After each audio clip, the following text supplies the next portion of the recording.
Hello everyone, स्वागत है अपना चैनल फ्यूचर कैरियर एकेडमी में। आज की इस वीडियो में जो हम लोग यानी कि जो हमारा जय प्रक्रम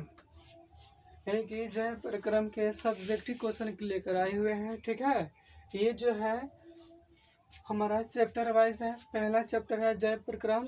इससे जितना भी सब्जेक्टिव बन सकता है उस क्वेश्चन को मैंने लेकर आया हुआ है। ठीक है, देखिए पहला प्रश्न क्या कह रहा है। कह रहा है कि जय प्रक्रम से क्या समझते हैं, यानी कि जय प्रक्रम किसे कहते हैं, क्या समझते हैं। ठीक है, सबका मतलब एक ही होता है। जय प्रक्रम का कह रहा है वे सभी प्रक्रम जो सम्मिलित रूप से, यानी कि वे सभी प्रक्रम जो संगठित या सम्मिलित रूप से कह रहा है ऊर्जा का कार्य करता है, यानी कि ऊर्जा देने के कार्य करता है।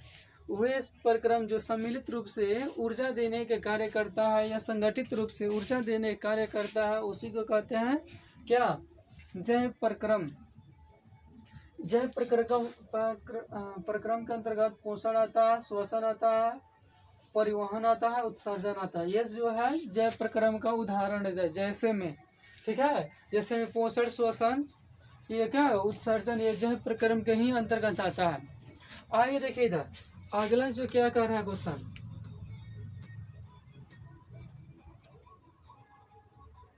अगला क्वेश्चन जो है,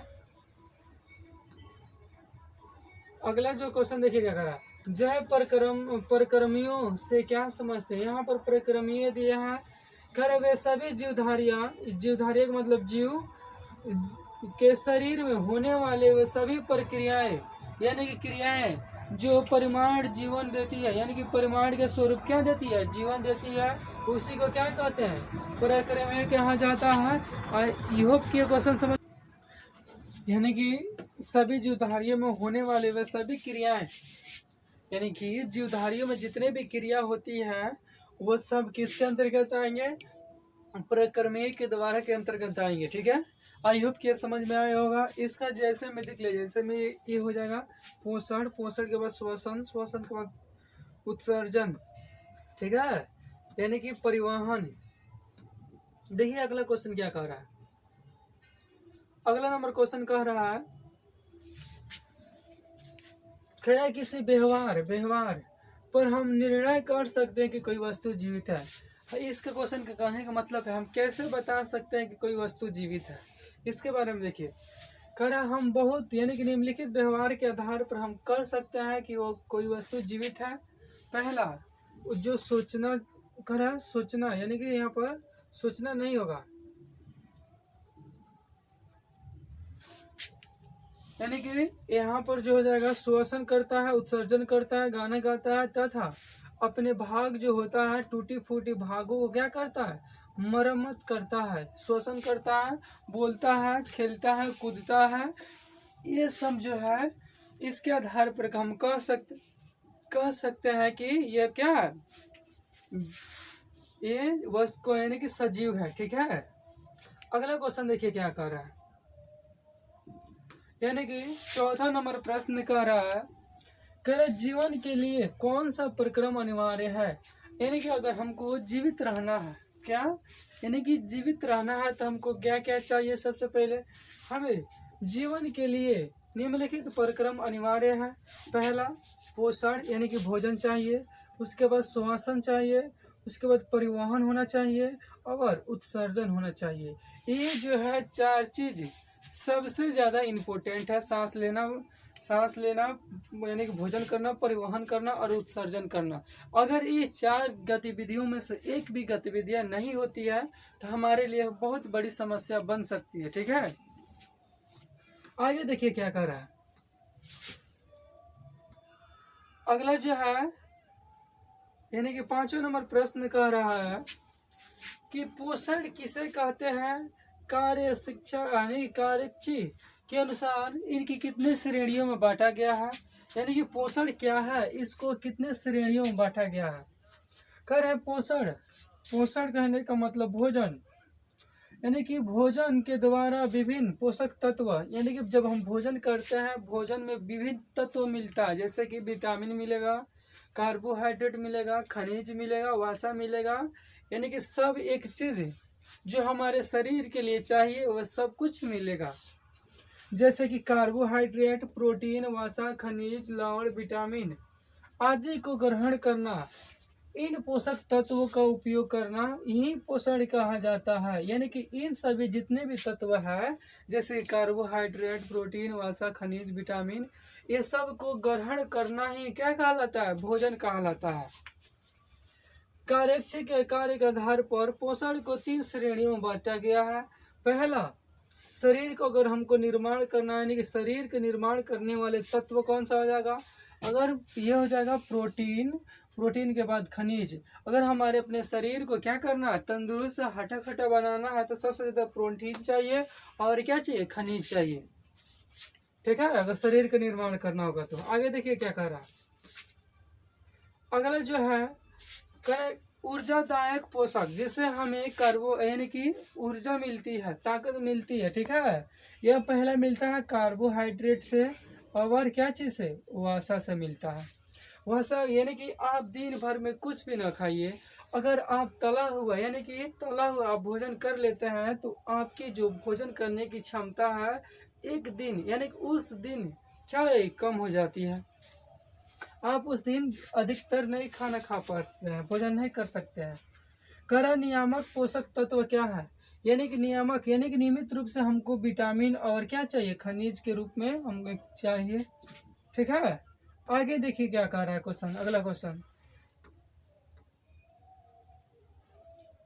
अगला जो क्वेश्चन कह रहा है कि पोषण कितने प्रकार के होते हैं?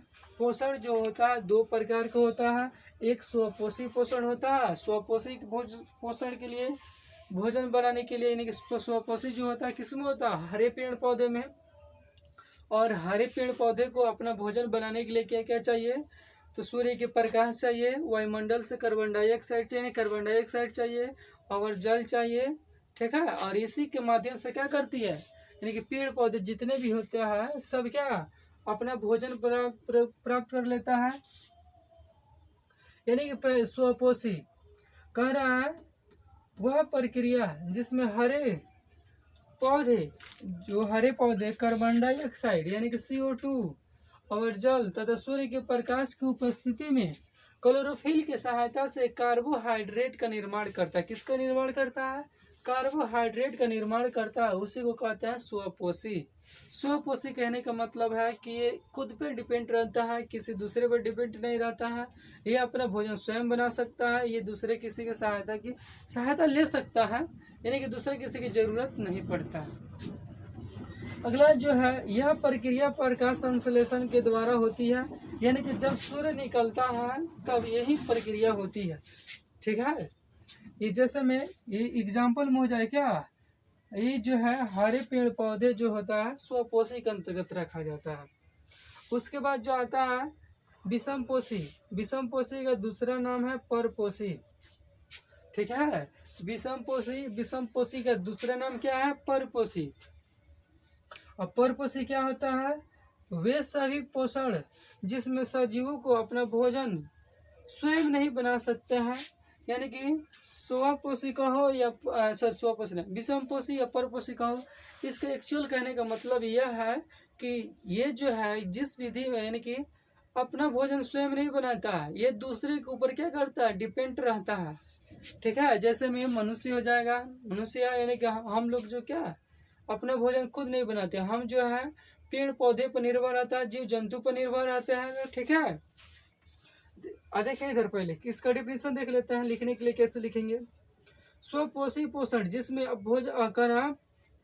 जीव अपना भोजन स्वयं न बनाकर दूसरे पर निर्भर रहता है। क्या रहता है? दूसरे पर निर्भर रहता है, उसी को कहा जाता है क्या? विषम पोषी या परपोषी।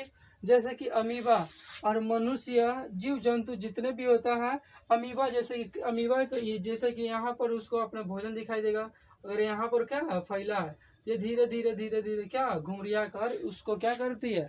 भोजन को ग्रहण कर लेती है। ठीक है, और मनुष्य भी जो है क्या ये अपना भोजन स्वयं नहीं बनाता है।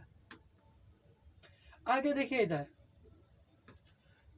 कह रहा है परजीवी पोषण के प्रकार, यानी कि परजीवी जो होता है, परजीवी जो इसका भी प्रकार देखिए। परजीवी भी दो प्रकार का होता है, एक होता है परजीवी कर वैसा, यानी कि परपोषी भी दो प्रकार का होता है। कितना प्रकार का? यानी कि परजीवी होता है, परजीवी जो जीव किसी अन्य जीव की आश्रयदाता पर निर्भर रहता है, यानी कि जब वो देगा तभी खाएंगे, अपने से कमा कर नहीं खाएंगे। यानी कि दूसरे पर क्या करता, आश्रित रहता है, निर्भर रहता है, उसी को जो उसी से क्या करता है, अपना भोजन को प्राप्त करता है, वही जो होता है परजीवी। परजीवी का मतलब जैसा कि ये जो हम अपना काम ना करे, दूसर कोई यानी कमा के लाए तो खाए, वही जो क्या परजीवी के उदाहरण हो जाएंगे। जैसे कि करा कस कुट और जू भी है, और यहाँ पर लीच भी हो जाएगी, और बहुत सारे हो सकते हैं। ठीक है, जू, लीच, फीता कृमि, ये सब क्या है, परजीवी है। जैसे कि जू हम सिरों में होती है, यानी कि बालों में जब होती है, क्या जो घूमते रहेगी, जब उसको भोजन कहने भूख लगेगा तो क्या करेगी, जब अपना डंक डालकर यानी कि मुंह डालकर शरीर के अंदर से अपना जो चाहिए उसको ले लेती है। उसके बाद आता है मृत पोषी। मृत पोषी एक्चुअल कहने का मतलब पता है क्या है? मृत पोषी का मतलब है कि जो वैसा जीव जो सड़े गले जीव जंतुओं से अपना भोजन को क्या करता है, प्राप्त करता है। जैसे कि देखिए इधर लिखेंगे इसको, कर वैसा जीव जो मृत एवं सड़ी गली कार्बनिक वस्तुओं से क्या करता है, पोषण को प्राप्त करता है। पोषण का मतलब भोजन को प्राप्त करता है। जो सड़ जाता है, गल जाता है, उसमें से कीड़ा जैसे बदबू देता है, यानी कि बहुत खराब बदबू देता है, उसी से क्या करता है, ये अपना भोजन प्राप्त करता है। कौन? यानी कि कौन इसे प्राप्त करता है? मृत जीवी, जैसे कि कवक। ठीक है, और उसके बाद जीवाणु जो हो जाएगा, ये क्या है, मृत जीवी का उदाहरण है। उसके बाद आता है परजीवी। परजीवी वैसा जीव जो बिना मारे दूसरे को से अपना भोजन प्राप्त करता है, बिना किसी को मारे। जैसे कि अगर हमारे सिर यानी कि मूड़ी में जो होती है, सिर में ये जू जो हो जाती है, क्या हम लोग को मर्डर करके अपना भोजन प्राप्त करते हैं? नहीं, ये जो है बिना मारे ये दूसरे से क्या करती है, अपना भोजन प्राप्त करती है। जैसे कि कसकुट और जू हो जाएगा, और मच्छर हो जाएगा। मच्छर भी क्या परजीवी का उदाहरण है, ये दूसरे पर ही डिपेंडेंट है। ठीक है, आगे देखिए इधर क्या कर रहा है अगला क्वेश्चन। अगला क्वेश्चन है कि सहजीवी क्या होता है? वे जीव जो एक दूसरे की सहायता से भोजन प्राप्त करता है ना, यानी कि वैसा जीव जो एक दूसरे की सहायता से क्या करता है, भोजन को प्राप्त करता है, उसी को कहा जाता है सजीव। जैसे कि उदाहरण के लिए लाइकेन क्या एक जीव है जो कवक और शैवाल की सहायता से क्या करता है, अपना भोजन को बनाता है। आई होप कि समझ में आया होगा। देखिए अगला क्वेश्चन क्या कह रहा है।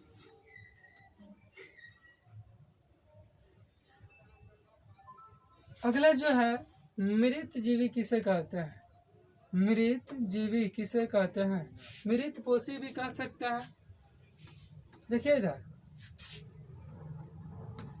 ये जो है मृत जीवी कर वे जीव जो मृत यानी शरीर यानी कार्बनिक पदार्थों से अपना भोजन को क्या करता है, प्राप्त करता है, उसी को मृत जीवी कहा जाता है। उदाहरण के लिए कवक हो जाएगा और जीवाणु हो जाएगा। शायद ये रिपीटेड क्वेश्चन है। देखिए इधर 8वां नंबर प्रश्न क्या कह रहा है, यानी कि स्वपोषी पौधे किसे कहते हैं? स्वपोषी पौधे तो सब स्वपोषी होते हैं, जो जीवित है ना, ये हरे पौधे को ही स्वपोषी कहते हैं। इसकी कौन कौन सी परिस्थितियों के लिए अनिवार्य है? यानी कि वैसे पौधे जो क्लोरोफिल की सहायता से, यानी कि वैसे पौधे जो क्लोरोफिल की सहायता से पर्णहरित के माध्यम से और यानी कि वायुमंडल से कार्बन डाइऑक्साइड लेकर और जड़ से यानी कि जड़ से जल लेकर अपना भोजन बनाता है, उसी को कहा जाता है स्वपोषी। क्या कहा जाता है? स्वपोषी पोषण कहा जाता है। स्वपोषी के कहने का मतलब जैसे कि सूर्य से प्रकाश लेकर वायुमंडल से क्या कार्बन डाइऑक्साइड लेकर, जड़ से जल लेकर, जो अब क्लोरोफिल की सहायता से अपना भोजन बनाता है, उसी को क्या कहा जाता है, स्वपोषी पोषण कहा जाता है। जैसे कि इसके अंतर्गत हरे पेड़ पौधे, जितने भी हरे भरे पेड़ पौधे हैं स्वपोषी के अंतर्गत आएंगे। ठीक है। अब कहना स्वपोषी के लिए कौन सा परिस्थिति अनिवार्य है, यानी कि स्वपोषी को अपना भोजन बनाने के लिए क्या क्या चाहिए। तो सबसे पहले हम लोगों को कार्बन डाइऑक्साइड चाहिए, यानी कि तो हम लोग नहीं, पेड़ पौधे को, ठीक है, पेड़ पौधे को अपना भोजन बनाने के लिए कार्बन डाइऑक्साइड चाहिए।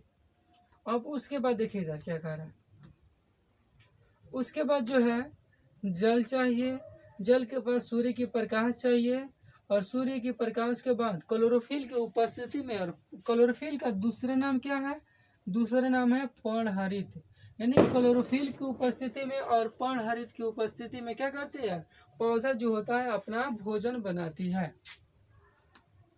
अगर देखिएगा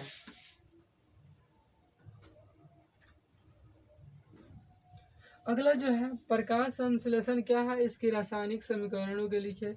ये भी जो है बहुत इंपॉर्टेंट क्वेश्चन है। ठीक है, यानी कि प्रकाश संश्लेषण क्या होता है, जब पेड़ पौधे यानी कि हरे पेड़ पौधे वायुमंडल से कार्बन डाइऑक्साइड लेकर और जड़ से यानी कि जड़ से यानी कि भूमि से जल लेकर, यानी कि जड़ के माध्यम से लेकर और ग्लूकोज की सहायता से, ठीक है, अपना भोजन बनाता है, जो क्या करता है, ऑक्सीजन में परिवर्तन करता है, उसी को क्या कहते हैं, प्रकाश संश्लेषण। देखिए जब हरे पौधे CO2 यानी कार्बन डाइऑक्साइड और जल को क्लोरोफिल की उपस्थिति में, क्या चीज की उपस्थिति में, तो क्लोरोफिल की उपस्थिति में प्रकाश की ऊर्जा से ग्लूकोज का, यानी ग्लूकोज कहने का मतलब भोजन अवर का, और ऑक्सीजन में परिवर्तन करने की प्रक्रिया क्या कहते हैं, प्रकाश संश्लेषण कहते हैं। इसकी जो रासायनिक सूत्र क्या आ जाएगी, C6 यानी कि CO2 प्लस 6H2O, और यहाँ पर हो जाएगा क्लोरोफिल,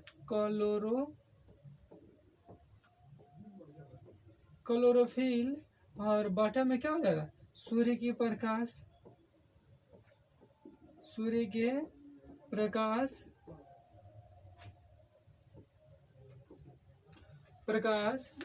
और जो इसका जो उत्पादन क्या करता है, यानी कि ग्लूकोज C6H12O6 और प्लस में 6O2, यानी कि ऑक्सीजन का निर्माण करता है। ठीक है, ये डिफिनेशन लिखा है और इतना लिख देंगे तो 2 नंबर में कम्प्लीटली हो जाएगा। ठीक है, अगर एग्जाम में अगर केवल डिफिनेशन लिखते हैं तो आपको 2 नंबर का क्वेश्चन होगा तो 1 नंबर मिल जाएगा। ठीक है, वही एग्जाम्पल लिख देते हैं तो क्या 2 नंबर का 2 नंबर मिल जाता है।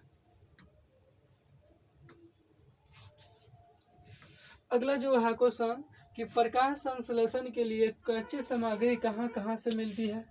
ठीक है, प्रकाश संश्लेषण के लिए विभिन्न स्रोतों से अलग अलग कच्ची सामग्रियों को क्या प्राप्ति होती है, यानी कि जल जो होता है पौधे की जड़ से कहाँ से मिलती है, जड़ के द्वारा मृदा से मिलती है, मृदा से क्या करती है, अवशोषण करती है।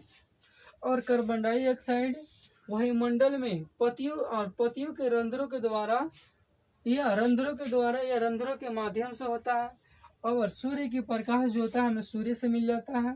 और क्लोरोफिल का दूसरा नाम है पर्णहरित, ये जो है पत्तियों में उपस्थिति हरा वर्तक होता है। हरा वर्तक मतलब यहाँ पर रंग। ठीक है, ये जो समझ में आया होगा। चलिए आगे इधर देखिए,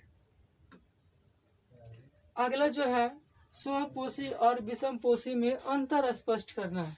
स्वपोषी के बारे में देखिए, स्वपोषी कहने का मतलब यह अपना भोजन स्वयं बनाती है, यह अपना भोजन स्वयं नहीं बनाती है। यानी कि इस तरह से क्या करेंगे, कॉपी को अपना, ये जो है ये मानो कि ये कॉपी हो गया, और कॉपी होने के पश्चात हम इसको क्या करेंगे, 2 भागों में बांट देंगे। एक और से स्वपोषी भी लिख सकते हैं, और एक स्वपोषी पोषण, और दूसरा में क्या लिख सकते हैं, परपोषी पोषण।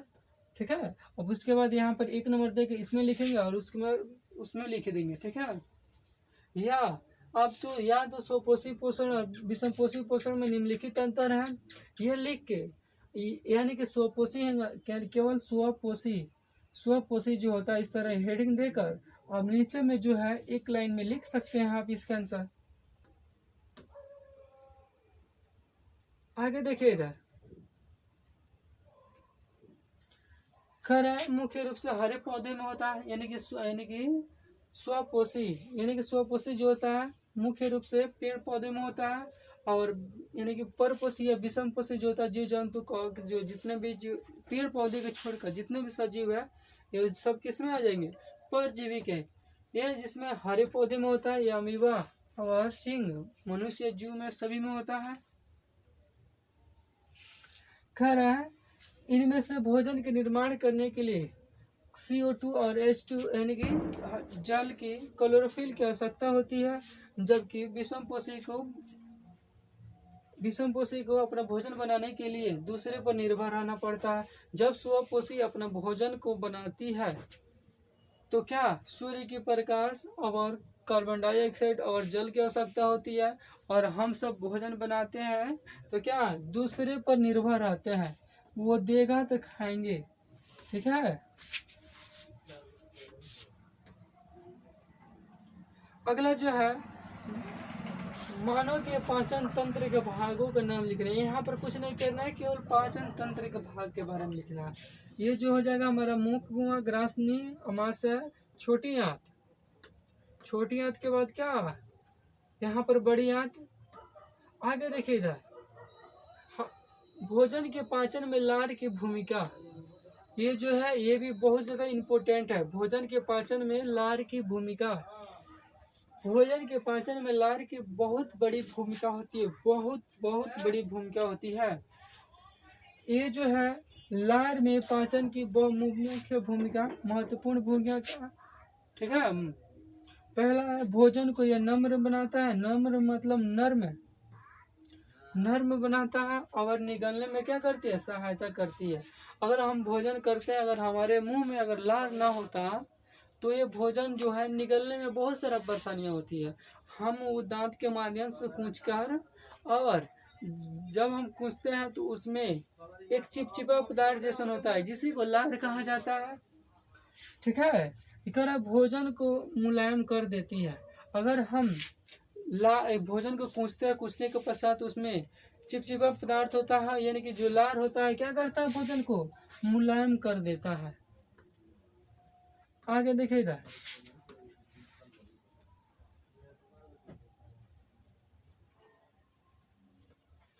अगला जो है लार के उपस्थिति में एंजाइम टाइलेस और प्लेटिनियम स्टार्च जो होता है तोड़ने में मदद करती है। यानी कि जब हम भोजन करते हैं वो ग्लूकोज के रूप में या अन्य टाइलेंस के रूप में जायती हो जाती है, खंडित करने में यह जो है लार बहुत बड़ी भूमिका निभाती है। जैसे कि भोजन पच जाएगा तो ये जो है गोटी गुटी गुटी जैसे नहीं इति हो जाता है। जब इसमें लार की उपस्थिति होती है तो क्या पिघल कर फटना शुरू कर देता है, फर्टिलाइजेशन होता है। अगला क्वेश्चन है, यानी ना क्वेश्चन है इसी में है, भोजन के पाचन की प्रारंभिक प्रक्रिया, यानी कि भोजन के पाचन की प्रारंभिक प्रक्रिया में सहायता करती है। प्रारंभिक प्रक्रिया का मतलब होता है लार जो है हम कूचते हैं सबसे पहले, यानी कि कूचने में और भोजन को नर्म बनाने में क्या करती है, सहायता प्रदान करती है।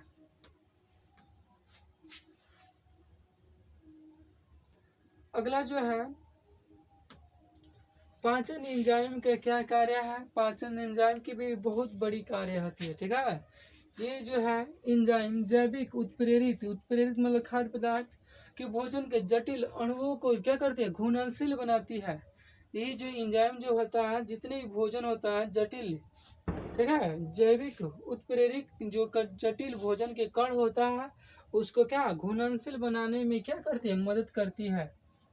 उदाहरण के लिए देखिए इधर, करें स्टार्च को माल्टोज में बदलता है, पेप्सिन को करें प्रोटीन के पेप्टाइड्स में तोड़ता है, लेपेज को वसा के फैटी एडिस और गिलॉक्स में तोड़ता है। यानी कि ये सब समझ में आ गया। आगे देखिएगा, अगला जो है यानी कि आमाशय में अम्ल की भूमिका, ये जो है ये भी बहुत ज्यादा इम्पोर्टेंट क्वेश्चन है। हमारे आमाशय में अम्ल की भूमिका, अगर आप प्रीवियस ईयर को लगा रहे हैं, ये जो क्वेश्चन देखने को बहुत बार मिला होगा, ठीक है।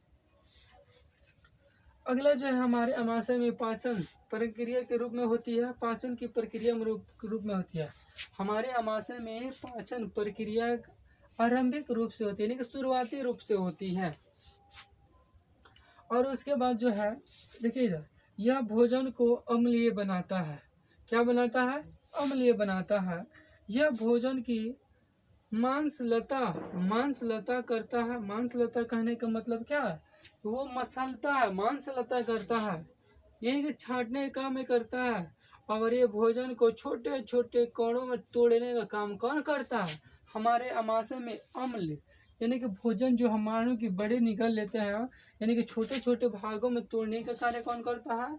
आमाशय करता है। यह भोजन के उपस्थित जीवाणुओं को नष्ट करता है। जितने भी भोजन जो होता है, भोजन में देखने लो कि छोटे छोटे के जीवाणु उपस्थित होते हैं, वो क्या करते हैं?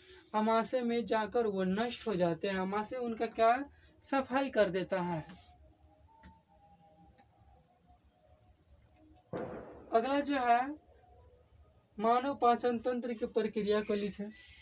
मानव पाचन तंत्र की प्रक्रिया कहने का मतलब, जब मनुष्य भोजन करता है तो पाचन की प्रक्रिया मुख से हो जाती है। मुंह में जो है लार में टाइलिन एंजाइम पाया जाता है, जो एंजाइम भोजन को पचाने में सहायता प्रदान करती है। और उसके बाद जो है ये ग्रास नली से होते हुए क्या जाती है? अग्नाशय में जाती है। वहां पर भोजन की पाचन की प्रक्रिया, जो अम्ल जो होती है, वहां पर पाचन की प्रक्रिया शुरू कर देती है। और उसके बाद पकवासे में जाता है। पकवासे के बाद क्या बड़ी आंत में जाता है, और छोटी आंत में जाता है। छोटी आंत के बाद जो होता है, छोटी आंत में पाचन की प्रक्रिया पूर्ण रूप से खत्म हो जाती है। और बड़ी आंत में जो होता है, वहां पर जल का अवशोषण होता है। जल का अवशोषण होने के पश्चात जब बड़े आंत जो होती है, अलग अलग, यानी कि बॉडी में जो तत्व की जरूरत होती है उस भोजन में रहता है, वो क्या करता है? बांटने में सहायता प्रदान करता है। आई होप कि ये समझ में आया होगा। देखिए आगे क्या कर रहा है।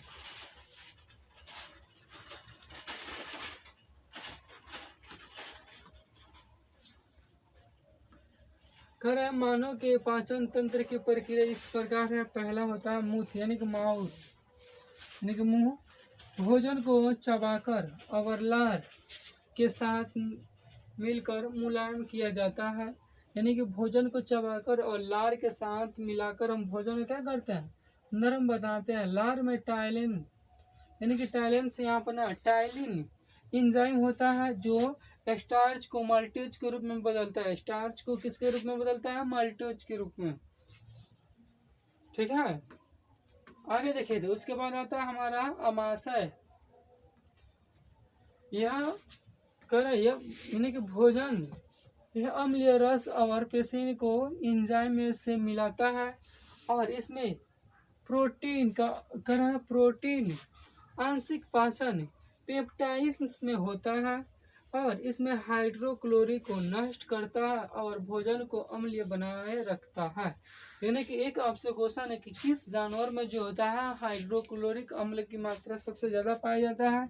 इसका क्वेश्चन, यानी कि इस क्वेश्चन का जो राइट क्वेश्चन आप कमेंट में जरूर लिखिएगा, ठीक है।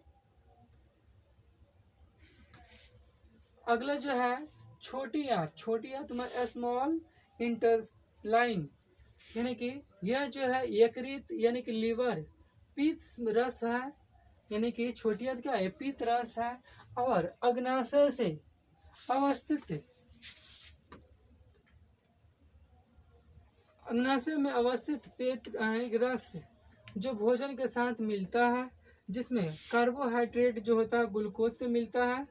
कार्बोहाइड्रेट ग्लूकोज से मिलता है। और प्रोटीन जो होता है अमीनो अम्ल में होता है, यानी कि पाचन, यानी कि वसा जो होता है फैट्रीज एडिसिड गिलॉक्स में टूट जाता है। आई होप कि समझ में आया होगा। देखिए इधर, उसके बाद है बड़ी आंत। बड़ी आंत का मतलब होता है यह जो जल को क्या करता है? अवशोषण करता है। ये शेष अनपचे भोजन को मल मूत्र के रूप में हम लोग बाहर निकाल देते हैं। ठीक है, क्या करते हैं, मल मूत्र के रूप में क्या करते हैं, बाहर निकाल देते हैं। आगे देखिएगा, ये जो है पाचन तंत्र के भाग है, मुख है, ग्रासनली है, अमाशय है, यकृत है, अग्नाशय है, ग्रासनी है, छोटी आंत है और बड़ी आंत है। ये जो है हमारा पाचन तंत्र के मुख्य मुख्य भाग है। उसके बाद मलाशय है और गुर्दा है। उसके बाद यहीं पर है इस यानी कि जो हमारा पोषण यहीं पर एंड होता है। आई होप कि वीडियो कैसी लगी कमेंट करके जरूर बताएं। मिलते हैं नेक्स्ट वीडियो में, तब तक के लिए थैंक्स फॉर वॉचिंग।